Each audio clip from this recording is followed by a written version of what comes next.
Menjelang pelaksanaan Pekan Olahraga Provinsi Sumatera Selatan akhir 2025, Kota Palembang membuka peluang menjadi salah satu tuan rumah penyelenggara bersama Musi Banyu Asin. Peluang Kota Palembang menjadi salah satu tuan rumah masih terbuka. Pemerintah Kota Palembang telah bertemu dengan KONI Sumatera Selatan dan Kota Palembang membahas kemungkinan menjadi tuan rumah Porprov 2025. Karena kebutuhan anggaran yang besar, Pemkot tengah menghitung kesiapannya. Apakah memungkinkan untuk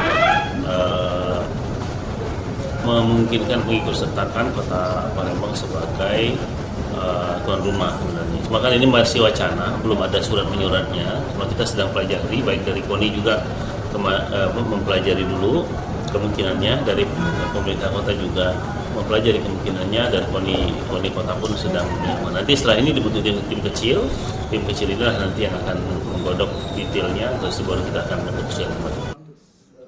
KONI Sumsel menyebut penyelenggaraan Porprov membutuhkan dana sekitar 150 miliar rupiah. Itu seperti sudah disampaikan, untuk mengubah saja itu termasuk opening closing dengan 35 cabur yang diajukan itu kurang 150 miliar mereka siap memberikan rumah itu untuk 2025. Saya tadi menghitungnya memang di bawah opening closing, jadi lebih kurang satu olahraga itu memakan biaya lebih kurang 2 miliaran gitu. KONI Sumsel berharap awal Februari sudah ada keputusan dari Pemkot Palembang terkait kesiapannya. Nur Muhammad, Kompas TV, Palembang, Sumatera Selatan.